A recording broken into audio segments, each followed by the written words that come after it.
If I knew categorically whether he bought the 25.1% shares of Gold's family or whether he was just an employee of Sullivan, if I knew categorically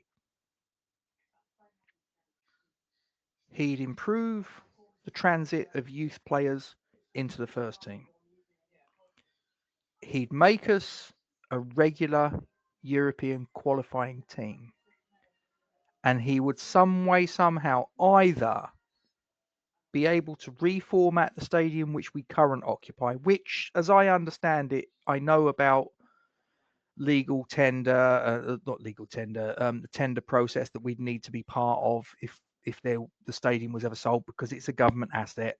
I understand all of that, but let's just suppose he could do that, or alternatively, find another site somewhere within the East London Essex triangle, if you will, and build a stadium that's akin to what Tottenham Hotspur have got, but instead of it looking like that, it's claret and blue, and it's got a pair of golden crossed hammers on the roof and a few other bells and whistles besides.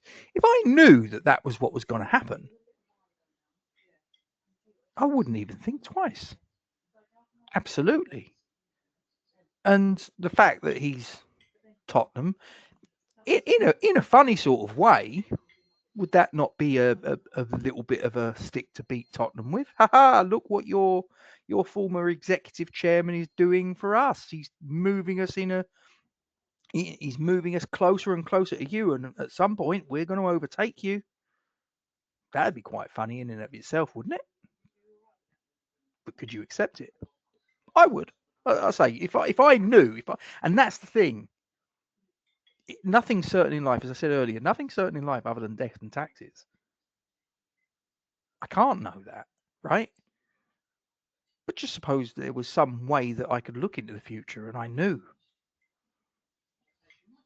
I'd take it. That's just me.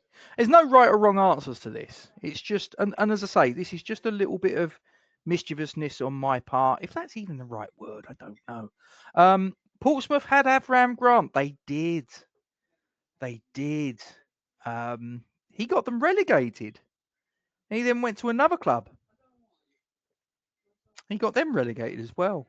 Back-to-back relegations with two different clubs.